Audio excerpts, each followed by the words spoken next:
Interesanti, ka no pārstrādātām mašīnas riepām tiek gatavoti segumi bērnu laukumiem un stadioniem. Bet vai jūs zinājāt, ka ir nepieciešams pārstrādāt 27 PET pudeles, lai izgatavotu vienu džemperi? Devāmies noskaidrot, kāds tad īsti ir iedzīvotāju sašķiroto atkritumu liktenis un kāds mums no atkritumu šķirošanas ir labums. Mēs esam savā darba pieredzē konstatējuši, ka uz katru cilvēku nostrādā dažādi faktori. Vienam tas, protams, būs tas rublīts, jeb latiņš, jeb tagad jāsaka ir eiro, jo, ja es kaut ko daru, es gribu saņemt kaut ko pretī par to. Cits cilvēks vienkārši, ja viņš vienreiz mežā būs uzkāpis uz stikla pudeles un sagriezis kāju, tad noteikti viņš padomās par to, cik labi ir, kad mēs atkritumus izmetam kaut kur mežā. Nu, lūk, tad pirmais, tas svarīgākais aspekts droši vien būtu tā apkārtējā vide. Jo mēs jau labi mēs dzīvojam šodien, mums rūp tas, kas notiek šodien, bet rītdien dzīvos mūsu bērni. Un ja mēs neko nešķirosim un visu tikai saliksim vienā konteinerā, aizvedīsim uz atkritumu poligonu noglabāšanai, tad agro vai vēl mums apkārt liesies atkritumu kalni.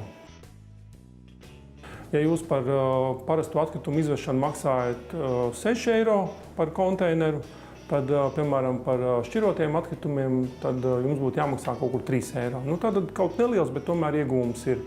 Un rēķināsimies ar to, ka atkritumu savākšanas un noglabāšanas izmaksas katru gadu pieaug. Ļoti daudz ir bijuši ārzemēs, un ja viņi ir pajautājuši, cik jums maksā, tā cena, ko pasaka ārzemēs, ir pilnīgi cita. Viņi ir reiz 2, reiz 3.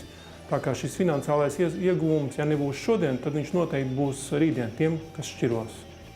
Mīts par cilvēku sašķiroto atkritumu sabēršanu vienā atkritumu izvešanas mašīnā nav tikai mīts. Tomēr tam ir pavisam labs izskaidrojums.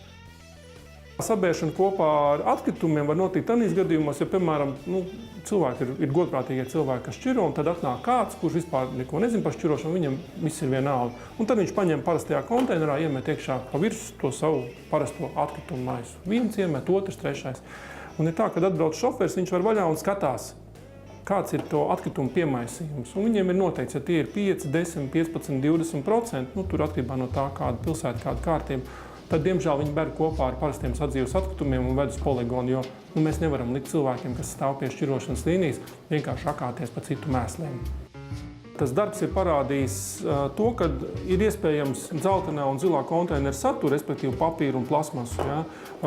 Principā paku un pudeli salikt kopā, aizvest uz šķirošanas līniju, un uz šķirošanas līniju to nav problēma sadalīt savā starpā. Ja šie 2 konteineri tiek sabērti kopā, tas nav nekas. Uz šķirošanas līnijas to tāpat sadalīs. Atsevišķi izņēmums ir stikls. Stiklu nevar ne ar ko kopā transportēt, jo vienkārši stādoties priekšā stikla pudeles, saplīs lauskas, sadurās iekšā kartonā. Uz šķirošanas līnijas to nevar atdalīt.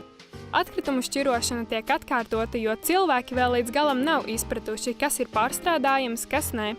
Piemēram, kā izrādās, iemetot plastmasai domātajā konteinerī plastmasas trubas, tās šķirošanas līnijā tiks izņemtas, jo pagaidām pārstrādēji vēl nav derīgas. Šķirošanas līnijā arī tiek nošķirts kartons no makulatūras, kā arī PET pudeles un plēves tiek sadalītas pa krāsām.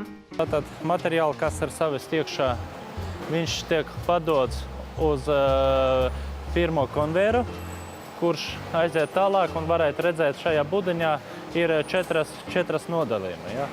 Iekšā stāv cilvēki, kuru katra nodalījuma sašķiro savu materiālu. Izrādās, ka aptuveni 30% no šķirošanas līnijā nogādātajiem atkritumiem ir liekais piemaisījums, ko nevar pārstrādāt.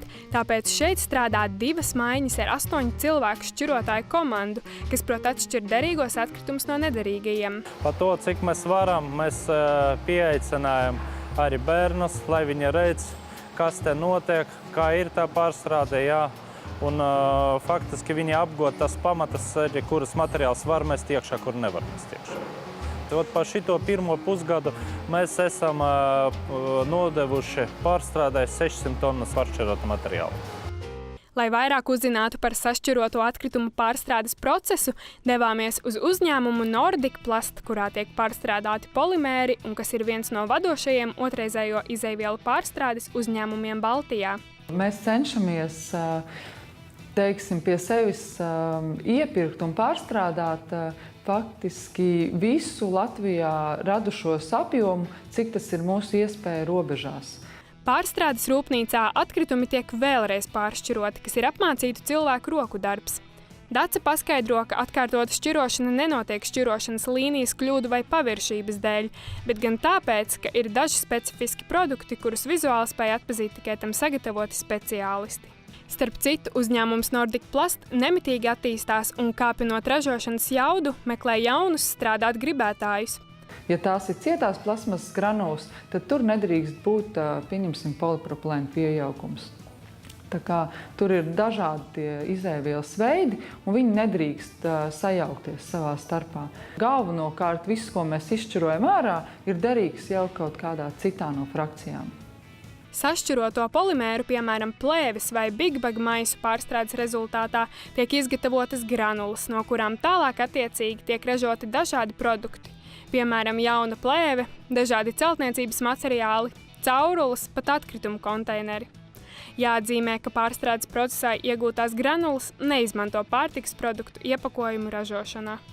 Jo mēs vairāk pārstrādāsim gan tonnās, gan vairākus materiālu veidus, jo mazāk tiks apglabāts poligonā. Es domāju, tā ir tikai nākotne un zaļāka nākotne, kad sākam paši no sevis, sākam šķirot mājās, sākam šķirot iestādēs, un mēs dzīvosim daudz zaļāk.